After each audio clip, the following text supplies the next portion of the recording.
Hello అండి. ఏపీలో phase 3 complete అయిపోయిన తర్వాత మనకి ఆల్రెడీ అలాట్మెంట్స్ కూడా రిలీజ్ అయ్యాయి. దాంతోపాటు ఇమ్మీడియట్గా మనకి కొత్తగా రిజిస్టర్ చేయాలనుకునే వాళ్ళకి ఇంకొక ఛాన్స్ ఇవ్వడం జరిగిందనమాట. Next stay vacancy round counselling ఉంటుంది కాబట్టి దానికోసం ఎవరైతే పార్టిసిపేట్ చేయాలనుకున్నారో ఇప్పటి వరకు ఆల్రెడీ రిజిస్టర్ చేసిన వాళ్ళకి ఎలాగూ అంటే రిజిస్టర్ చేసి ఇప్పటిదాకా సీట్ రాని వాళ్ళకి ఎలాగూ స్టే వేకెన్సీలో పార్టిసిపేట్ చేయడానికి ఛాన్స్ ఉంటుంది. అదేవిధంగా ఇప్పటిదాకా అసలు రిజిస్ట్రేషనే చేయని వాళ్ళకి ఇప్పుడు ఒక ఛాన్స్ అయితే ఇవ్వడం జరిగింది. సో ఇప్పుడు మీరు ఫ్రెష్గా రిజిస్ట్రేషన్ అయితే చేసుకోవచ్చు ఏపీలో. సో దానికి సంబంధించి మనకి కన్వీనర్ కోటా అదేవిధంగా మేనేజ్మెంట్ కోటా ఈ రెండింటికి సంబంధించిన నోటిఫికేషన్ రిలీజ్ చేశారు. సో కన్వీనర్ కోటాకి సంబంధించిన డీటెయిల్స్ పూర్తి వివరాలు మనం ఇంకొక వీడియోలో ఆల్రెడీ మాట్లాడుకున్నాము. సో ఇప్పుడు ఈ వీడియోలో మనకి మేనేజ్మెంట్ కోటాకి సంబంధించి మనం రిజిస్ట్రేషన్ చేయాలనంటే ఎలిజిబిలిటీ ఏంటి, ఎవరు ఎలిజిబుల్ కాదు, అండ్ కండిషన్స్ ఏంటి, రూల్స్ ఏంటి, ఇవన్నీ కూడా డీటెయిల్స్ అన్నీ కూడా క్లియర్గా ఈ నోటిఫికేషన్లో ఉన్నాయి. అవన్నీ కూడా మీకు ఒక్కొక్క పాయింట్ ఎక్స్ప్లెయిన్ చేయడానికి ట్రై చేస్తాను. సో తప్పకుండా వీడియోని స్కిప్ చేయకుండా కంటిన్యూస్గా చూస్తూ ఉండండి, ఎందుకంటే ప్రతి పాయింట్ చాలా ఇంపార్టెంట్. ఎందుకంటే దీంట్లో చాలా కండిషన్స్ ఉంటాయి, లైక్ సీట్ క్యాన్సిల్ అవ్వడం కానీ, లేకపోతే మీకు డీబార్ చేయడం కానీ, లేదంటే పెనాల్టీ కానీ, ఇట్లాంటివి రకరకాల కండిషన్స్ ఉంటాయి. కాబట్టి ప్రతి ఒక్కటి మీరు కరెక్ట్గా తెలుసుకున్నట్లయితే ఫర్దర్గా మీరు స్టెప్ తీసుకోవడానికి ఈజీగా ఉంటుందన్నమాట. ఓకే, సో ఇప్పుడు ఈ నోటిఫికేషన్ వచ్చేసి మనకి మేనేజ్మెంట్ కోటాకి సంబంధించి నాన్ సర్వీస్ క్యాండిడేట్స్ ఎవరైతే ఉంటారో వాళ్ళు రిజిస్టర్ చేసుకోవాలనుకుంటే తప్పకుండా ఇప్పుడు చేసుకోవచ్చు. ఇంతకుముందు రిజిస్టర్ చేయని వాళ్ళు మాత్రమే. ఇంతకుముందు ఆల్రెడీ రిజిస్టర్ చేశారు అని అంటే ఇప్పుడు మళ్ళీ చేయాల్సిన అవసరం లేదు. సో వాళ్ళకి సీట్ రాకపోయి ఉన్నట్లయితే ఇప్పటివరకు 3 ఫేజెస్లో ఆల్ ఇండియా కోటాలో కానీ, అదర్ స్టేట్లో కానీ, లేకపోతే ఏపీలో కానీ ఎక్కడ సీట్ రాకపోయి ఉంటే వాళ్ళు స్టే వేకెన్సీలో పార్టిసిపేట్ చేయొచ్చు. ఓకే, సో అలా కాకుండా ఎక్కడైనా సీట్ వచ్చిందనంటే వాళ్ళు ఇందులో స్టే వేకెన్సీలో పార్టిసిపేట్ చేయడానికి లేదు. అండ్ ఇప్పుడు ఇంతవరకు రిజిస్టర్ చేయలేదు అని అంటే ఇప్పుడు చేసుకొని పార్టిసిపేట్ చేయొచ్చు అనమాట. రైట్. సో ఇక్కడ మనకి మేనేజ్మెంట్ కోటా అని అంటే ఈ మేనేజ్మెంట్ కోటాలో 3 రకాల సీట్స్ ఉంటాయి. S1, S2, S3. S1 అంటే మనకు వచ్చేసి బి కేటగిరీ సీట్ అనుకోవచ్చు. అదేవిధంగా S2 అని అంటే ఎన్ఆర్ఐ కోటా సీటు, S3 అంటే ఇన్స్టిట్యూషనల్ కోటా సీటు. అగైన్ మళ్ళీ S1లో ఏ అండ్ బి అని 2 రకాలు ఉంటాయి. ఏ అని అంటే అన్రిజర్వ్డ్ సీట్స్, బి అంటే లోకల్ సీట్స్ అనమాట. సో ఈ విధంగా S1A, S1B, S2, S3 ఈ విధంగా మొత్తం 4 రకాలు ఉంటాయి ఈ మేనేజ్మెంట్ కోటాలో. సో మీకు ఒక్కొక్క దానికి ఒక్కొక్క రకంగా ఫీజు ఉంటుందన్నమాట. ఇప్పుడు S1 అయితేనేమో మీకు 10 lakhs per annum ఉంటుంది, 9,93,000 సంథింగ్ ఉంటుంది. సో నేను రౌండ్ ఫిగర్ చెప్తున్నాను. S1లో సీట్ వస్తే ఓకే మీకు 10 lakhs per annum ఉంటుంది. S2లో సీట్ వస్తే 57.5 lakhs per annum ఉంటుంది. S3లో అయితేనేమో ఇంకా మీరు ఇన్స్టిట్యూషన్లో మీరు మాట్లాడుకున్న దాన్ని బట్టి ఆ ఫీజు అయితే పే చేయాల్సి ఉంటుందన్నమాట. సో జనరల్గా అయితే S2 ఫీజే ఉంటుంది, దానికంటే కొంత ఎక్స్ట్రా కూడా ఛార్జ్ చేస్తుంటారు based on the college reputation and కోర్సుకున్నటువంటి డిమాండ్ని బట్టి కొంత ఎక్కువ ఉంటుంది. ఆ ఇన్స్టిట్యూషనల్ కోటా ఏంటి అని అంటే డైరెక్ట్ అడ్మిషన్ అనమాట. మీరు ముందు కాలేజీలో మాట్లాడుకున్న తర్వాతనే మీకు ఆ సీట్ కన్ఫర్మ్ అయిపోతుంది. సో తర్వాత ప్రొసీజర్ ఏంటి అని అంటే కౌన్సిలింగ్లో మీరు ఒక ఆప్షన్ పెట్టడం, అది మీకు అలాట్మెంట్ ఆర్డర్ యూనివర్సిటీ వెబ్సైట్ నుంచి డౌన్లోడ్ చేసుకోవడం, మళ్ళీ తీసుకెళ్ళి అక్కడ రిపోర్టింగ్ టైంలో అక్కడ సబ్మిట్ చేయడం, ఇదంతా ప్రొసీజర్ ఉంటుంది. బట్ మీకు కన్ఫర్మ్డ్ సీట్ ఉంటుంది అనమాట S3లో. ఓకే, ఇన్స్టిట్యూషనల్ కోటాలో మీకు ఖచ్చితంగా కన్ఫర్మ్డ్ సీట్ ఉంటుంది ఎప్పుడు మీరు ఇన్స్టిట్యూషన్లో ముందే మాట్లాడుకున్నట్లయితే. సో అలా ఎవరికైనా సీట్ కావాలి అంటే తప్పకుండా మన కింద కాంటాక్ట్ నెంబర్ ఉంది కదా, ఆ నెంబర్లో కాల్ చేయండి, లేదంటే వాట్సాప్లో మెన్షన్ చేయండి మీ డీటెయిల్స్, రిక్వైర్మెంట్. సో తప్పకుండా మీకు హెల్ప్ చేసే ప్రయత్నం అయితే చేస్తాము.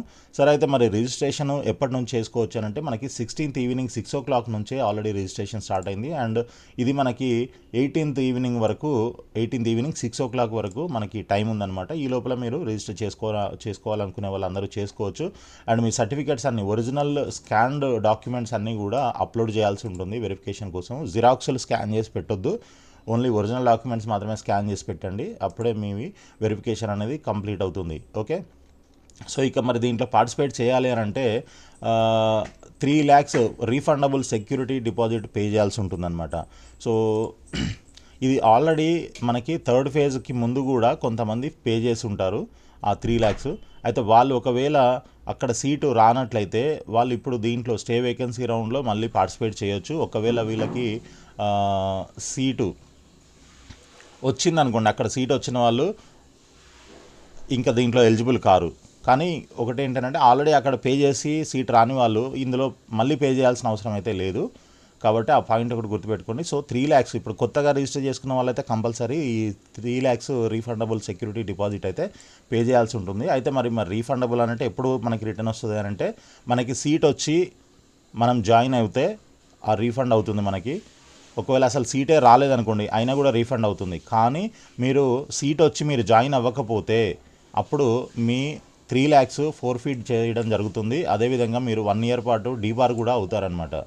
ఓకే, అండ్ మీకు వచ్చిన సీట్ ఎలాగో క్యాన్సిల్ అవుతుంది. సో ఇవన్నీ కూడా కండిషన్స్ ఉన్నాయి. కాబట్టి జాగ్రత్తగా ఆలోచించుకొని ఈ 3 lakhs డిపాజిట్ చేసి ఆ తర్వాత మీరు పార్టిసిపేట్ చేయడానికి ప్రయత్నం చేయాలి. ముందు రిజిస్ట్రేషన్ అయితే చేసేసుకోవచ్చు. ఈ 3 lakhs మీకు ఎప్పుడంటే వెబ్ ఆప్షన్స్ పెట్టే ముందు ఈ 3 lakhs మిమ్మల్ని అడుగుతారు. అప్పుడు మీరు ఆన్లైన్లో ఈ 3 lakhs పే చేయాల్సి ఉంటుంది. సో ముందైతే కాదు, ముందు జస్ట్ మీరు రిజిస్ట్రేషన్ చేసుకుంటే చాలన్నమాట. ఓకే, సో అర్థమైంది కదా. 3 lakhs రీఫండ్ ఎలా వస్తాయి, మీకు సీట్ వచ్చి జాయిన్ అయితే రీఫండ్ వస్తాయి, సీట్ రాకపోయినా రీఫండ్ వస్తాయి. కానీ మీరు సీట్ వచ్చి జాయిన్ అవ్వకపోతే అవి మళ్ళీ రిటర్న్ రావు. అది ఒకటి గుర్తుపెట్టుకోండి, రైట్. సో అడ్మిషన్ టైంలో ఒకవేళ మీకు సీట్ వచ్చింది, అడ్మిషన్ టైంలో ఇంకేమైనా ప్రాబ్లమ్స్ ఉండి డాక్యుమెంట్స్ కానీ ఇంకేదైనా సమ్ ఇష్యూస్ ఉండి మీ అడ్మిషన్ క్యాన్సిల్ అయింది అనుకోండి, అలాంటి కేసులో కూడా మీ 3 lakhs రీఫండ్ రావు. ఆ 3 lakhs అటే ఉంచుకుంటారు వాళ్ళు. కాబట్టి మీకు అప్పుడు అది రిటర్న్ చేయడం జరగదు అనమాట. సో నెక్స్ట్ వచ్చేసి మనకి web options. Eligible candidates will have to exercise fresh web options for stay vacancy round. So ఇది ఇంతకుముందులాగా మనకి ఇంతకుముందు పెట్టిన వెబ్ ఆప్షన్స్ ఏమైనా ఉంటే అవే దీనికి కంటిన్యూ అవుతాయని అనుకోవడానికి లేదు. ఇప్పుడు మళ్ళీ ఫ్రెష్గా మీరు వెబ్ ఆప్షన్స్ అయితే పెట్టాల్సి ఉంటుంది. Okay, candidates participating in stay vacancy round will have to furnish and undertaking with the respect to allotment of seats at the time of exercising web options as under. So ఇది ఏదైతే మనకి undertaking ఉందో ఈ undertaking కూడా మీరు submit చేయాల్సి ఉంటుందని చెప్తున్నారు వెబ్ ఆప్షన్స్ టైంలో. తర్వాత ఇన్స్ట్రక్షన్స్ చూడండి ఇక్కడ. Fresh registrations and fresh choice filling will be obtained for stay vacancy round. Candidates whose names already present in the consolidated MQ merit list and not holding any seat are also eligible for stay vacancy round, provided they satisfy the eligibility conditions of stay vacancy round. So చెప్పాను కదా ఇంతకుముందు already register చేసి consolidated merit లిస్ట్లో ఎవరైతే ఉన్నారో management quota merit లిస్ట్లో, so వాళ్ళు ఎటువంటి సీటు హోల్డ్ చేసి లేనట్లయితే తప్పకుండా దీంట్లో స్టే వేకెన్సీలో పార్టిసిపేట్ అయితే చేయొచ్చు అనమాట. ఏది provided they satisfy the eligibility conditions. అంటే ఎలిజిబిలిటీ కండిషన్ ఏముంటుంది, మామూలుగా కట్ ఆఫ్, మీ కట్ ఆఫ్ని బట్టి మీ కేటగిరీని బట్టి కట్ ఆఫ్స్ ఉంటాయి కదా, దాన్ని బట్టి మీరు ఎలిజిబులా కాదా అనేది ఫస్ట్ ఒక పాయింట్ చూసుకోవాలి. ఓకే, తర్వాత ఇంకొక point, candidates registered and present in the consolidated final merit list but not holding a seat or got no seat in phase 1, phase 2 or phase 3 ఏఐక్యూలో కానీ డీమ్డ్లో కానీ స్టేట్లో కానీ and willing to participate in stay vacancy round can opt to upload relevant documents for S2 NRI and S3 institutional quota without fresh registration by paying 10,000 rupees late fee. So ఎవరికైతే seat ఇంతకుముందు register చేశారు, only be category register చేశారు, అంటే S1కి మాత్రమే register చేశారు, NRI కోటాకి register చేయలేదు, లేదు institutional కోటాకి కూడా రిజిస్ట్రేషన్ చేసుకోలేదు.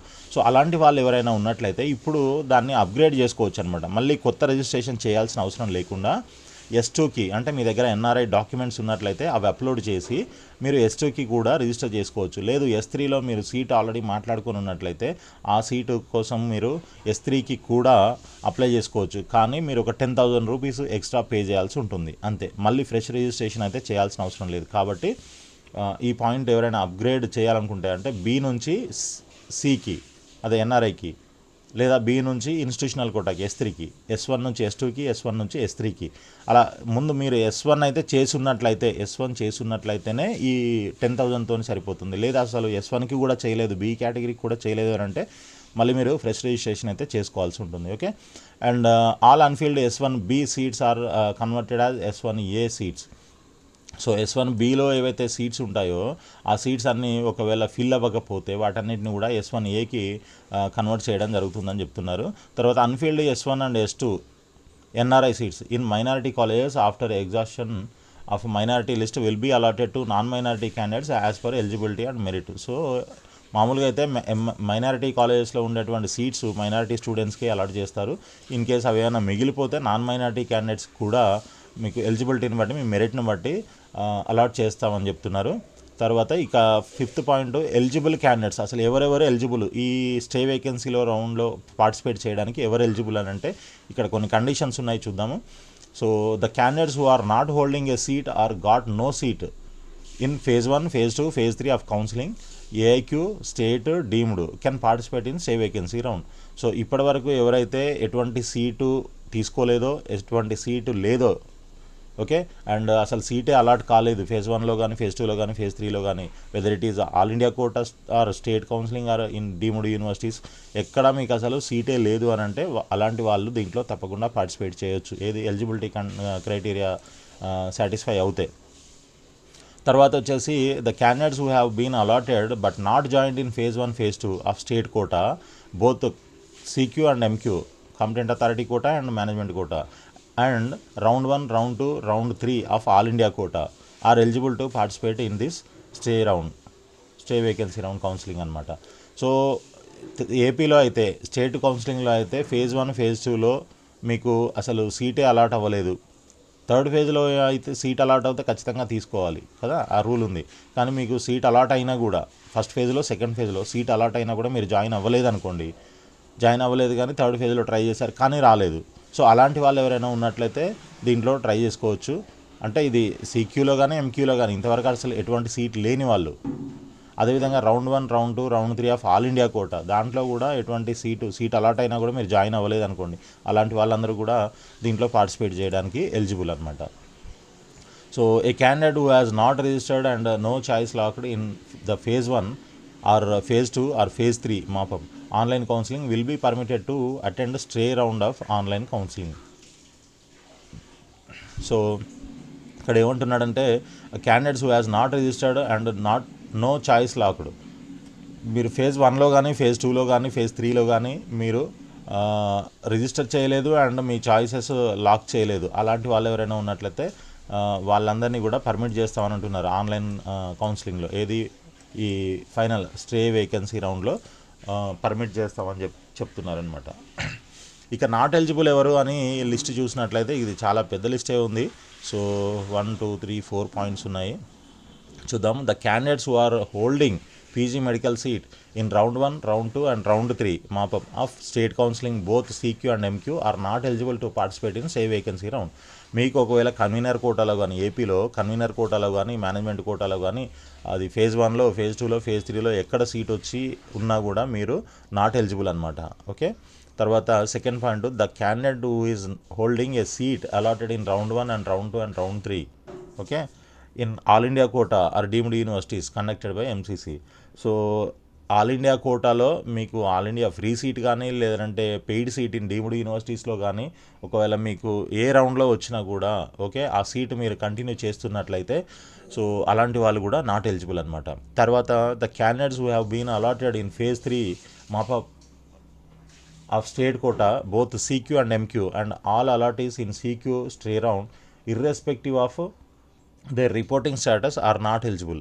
సో ఇక్కడ ఏమంటున్నాడు, థర్డ్ ఫేజ్లో కండిషన్ ఉంది మనకి. థర్డ్ ఫేజ్లో మీకు సీటు అలాట్ అయింది అని అనుకోండి, జస్ట్ అలాట్ అయింది, మీరు రిపోర్టింగ్ చేశారా లేదా అనేది పక్కన పెడితే మీకు జస్ట్ సీట్ అలాట్ అయింది అని అంటే చాలు, వాళ్ళని కూడా నాట్ ఎలిజిబుల్ అని చెప్తున్నారు. ఎందుకంటే థర్డ్ రౌండ్లో సీట్ వచ్చిన వాళ్ళు కంపల్సరీ జాయిన్ అవ్వాలనే కండిషన్ ఉంది కాబట్టి సో వాళ్ళకి ఇక్కడ ఈ కండిషన్ కూడా పెట్టడం జరిగిందనమాట. So both CQ and MQ ఈ రెండిట్లో మీకు థర్డ్ ఫేజ్లో సీట్ వచ్చింది, అలాట్ అయింది, జస్ట్ అలాట్ అయింది అని అంటే చాలు మీరు not eligible.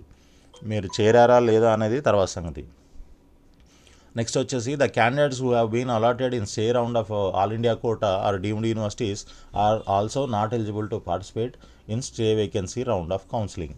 So all India కోటాలో కూడా ఎవరికైనా స్టే వేకెన్సీలో ఓకే స్టే రౌండ్లో పార్టిసిపేట్ చేసి మీరు ఆల్ ఇండియా కోటాలో డీమ్డ్ యూనివర్సిటీలో కానీ లేకపోతే ఫ్రీ సీట్ కానీ తీసుకున్నట్లయితే సో అలాట్ అయిందంటే చాలు, అలాట్ అయిందంటే రిపోర్టింగ్ అనట్లేదు ఇక్కడ, అలాటెడ్ ఏ సీట్ అంటున్నాడు. సో అలాంటి వాళ్ళు కూడా ఇక్కడ నాట్ ఎలిజిబుల్. ఎందుకంటే మనకి already all India quota stay vacancy round start అయిపోయింది. 16th నుంచి 18th వరకు రిజిస్ట్రేషన్, 19th వరకు చాయిస్ ఫిల్లింగ్ ఉంది. సో ముందు దాని రిజల్ట్ డిక్లేర్ అవుతుంది కాబట్టి అక్కడ సీట్ అలాట్ అయిన వాళ్ళని ఇక్కడ ఎలిమినేట్ చేస్తారు. ఓకే, సో ఆల్ ఇండియా కోటాలో కూడా ఎవరైతే పార్టిసిపేట్ చేస్తున్నారో వాళ్ళకు ఈ పాయింట్ చాలా ఇంపార్టెంట్ అనమాట. సో అక్కడ మీకు సీట్ అలాట్ అయిందనంటే ఇక్కడ మాత్రం మిమ్మల్ని యాక్సెప్ట్ చేయరు, పర్మిట్ చేయరు. సో ఇక్కడ మీరు వెబ్ ఆప్షన్స్ పెట్టినా కూడా మిమ్మల్ని తీసుకోరు అనమాట, కన్సిడర్ చేయరు. ఓకే, నెక్స్ట్ పాయింట్ వచ్చేసి స్టే వేకెన్సీ రౌండ్లో ఒకవేళ మీకు సీట్ అలాట్ అయినట్లయితే మీరు కంపల్సరీ రిపోర్టింగ్ చేయాల్సి ఉంటుందన్నమాట. ఒకవేళ చేయకపోయినట్లయితే మీరు సెక్యూరిటీ డిపాజిట్ ఏదైతే పే చేశారో అది ఫోర్ఫీట్ చేయబడుతుంది. అండ్ మిమ్మల్ని 1 year పాటు డీబార్ కూడా చేస్తారనమాట. ఏపీ స్టేట్ కౌన్సిలింగ్లో పార్టిసిపేట్ చేయకుండా నెక్స్ట్ 1 year పాటు డీబార్ అవుతారు మీరు. Okay, 1 academic year. కాబట్టి ఇప్పుడు మీరు అంటే కొంతమంది ఇప్పుడు మంచిది వస్తే చేరదాము, లేదనంటే నెక్స్ట్ ఇయర్ లాంగ్ టర్మ్ తీసుకొని మళ్ళీ ట్రై చేద్దామని అనుకుంటారు కదా. సో అలాంటి వాళ్ళు ఎవరైనా ఉన్నట్లయితే ఇప్పుడు ఆప్షన్స్ పెట్టేటప్పుడు జాగ్రత్తగా పెట్టండి. మీరు వెళ్తామనుకున్నవి మాత్రమే పెట్టండి. ఇంట్రెస్ట్ లేని బ్రాంచెస్ కానీ కాలేజెస్ కానీ ఎట్టి పరిస్థితులలో పెట్టకండి.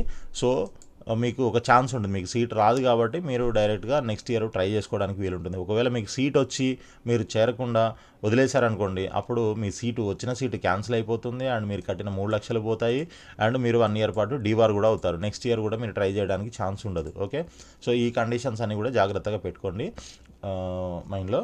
నెక్స్ట్ ఇక మనకి as per cut off score అంటే రెడ్యూస్ చేసిన తర్వాత, కట్ ఆఫ్ స్కోర్ రెడ్యూస్ చేసిన తర్వాత ఎవరెవరు ఎలిజిబుల్ అయ్యారు అనేది ఇక్కడ చూసుకున్నట్లయితే ఇక్కడ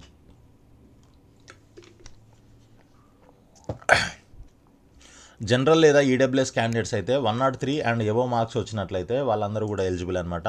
సో జనరల్ పీడబ్ల్యూడీ క్యాండిడేట్స్ ఎవరైనా ఉన్నారా వాళ్ళు 90 అండ్ ఎబో వస్తే వాళ్ళంతా కూడా ఎలిజిబుల్ అనమాట.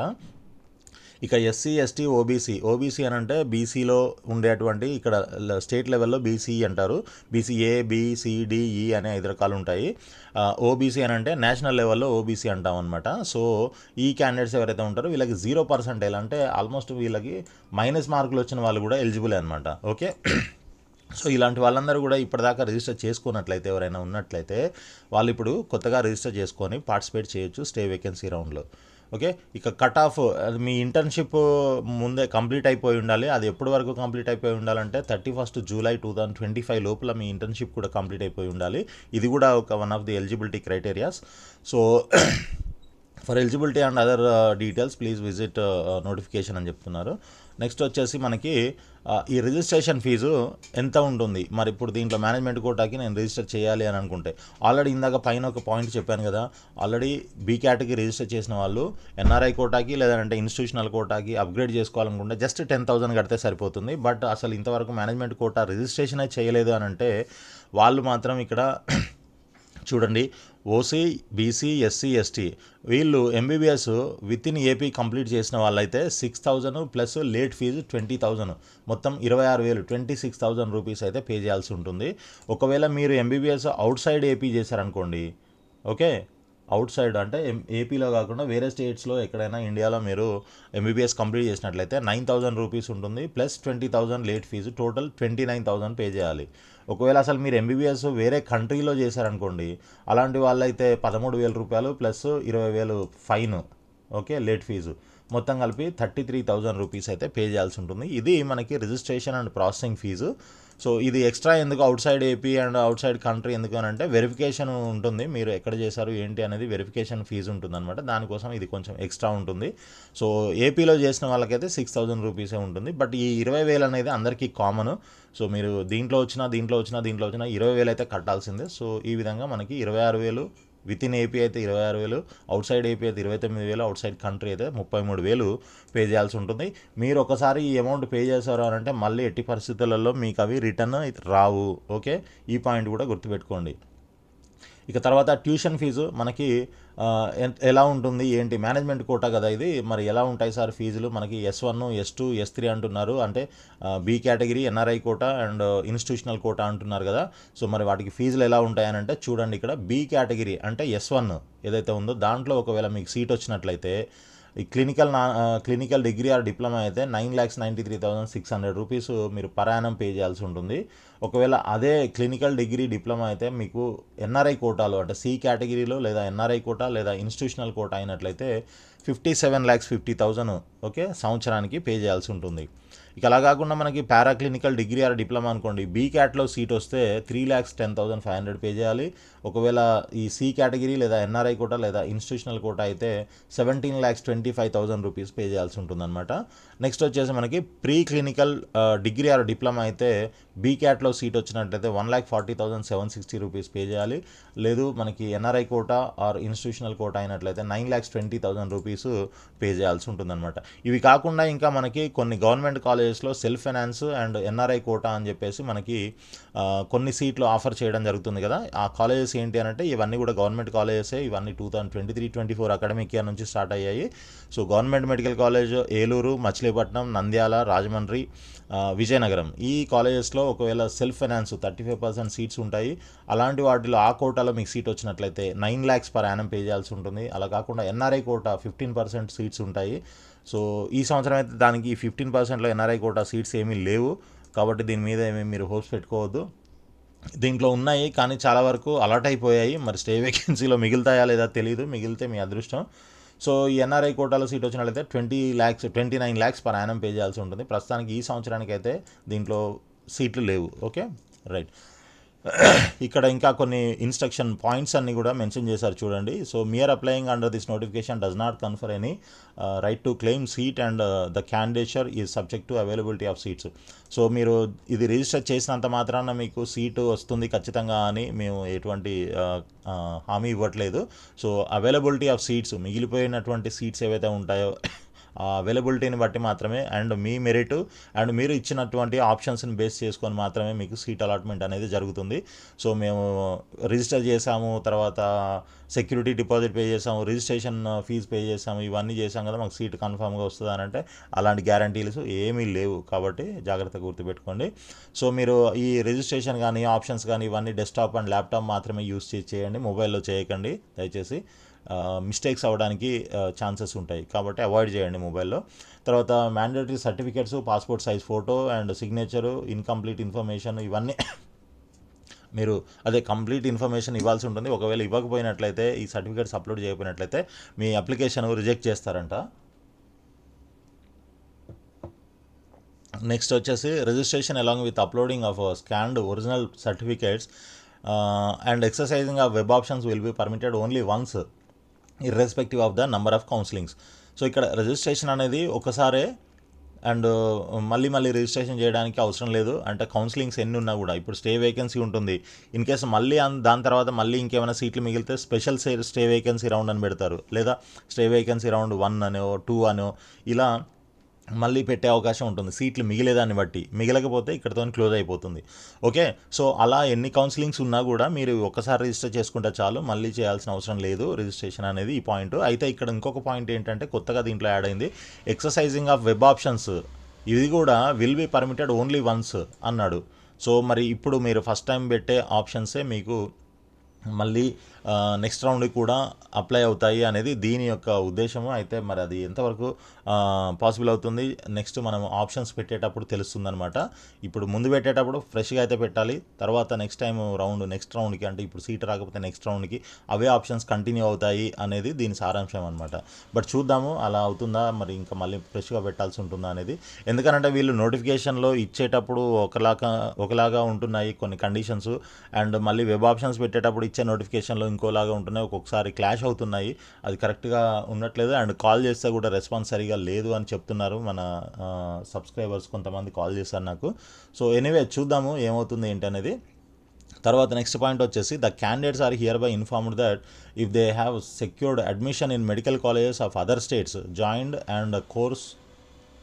the course and if they are involved in blocking of the seats, the university will initiate legal or criminal action and same will be informed to the NMC or MCC.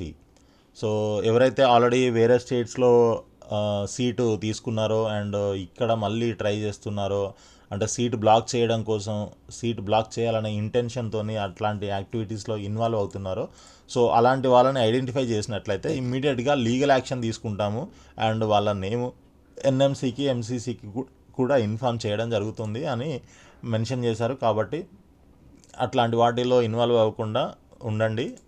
అనవసరమైన రిస్క్లు అట్లాంటివి ఏమీ చేయకండి. So ఇది మనకి ఉన్నటువంటి final condition.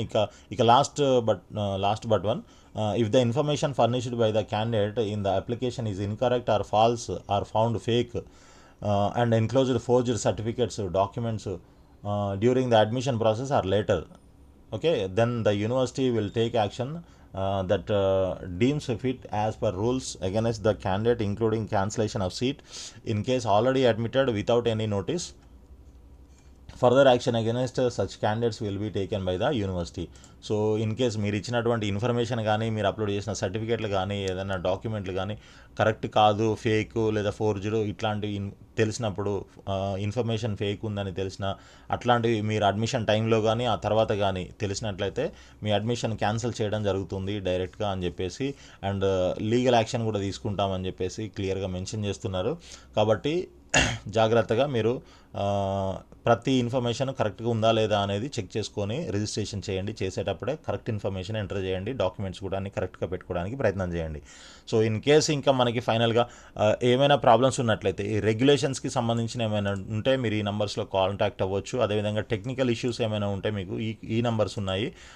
Next వచ్చేసి payment gateway, మీరు ఏదైనా ప్రాబ్లమ్స్ ఉన్నట్లయితే ఈ నెంబర్లో కాంటాక్ట్ చేయొచ్చు. ఇక అవి కాకుండా మనకి వెబ్సైటు అండ్ 2 ఈమెయిల్ ఐడీస్, ఏదైనా టెక్నికల్ రిలేటెడ్ అయితే ఈ ఈమెయిల్ ఐడి, రెగ్యులేషన్స్కి సంబంధించిన క్వెరీ అయితే ఈ ఈమెయిల్ ఐడి మీరు యూస్ చేసి మీ మెయిల్ చేయొచ్చు. లేదా కాల్ అయితే మీకు 10 to 6 PM మాత్రమే మీరు కాల్ చేయండి అని చెప్తున్నారు. సో ఇది మనకి ప్రస్తుతానికి ఉన్నటువంటి detailed information about management quota new registrations in Andhra Pradesh అనమాట, ఫర్ స్టే వేకెన్సీ రౌండ్.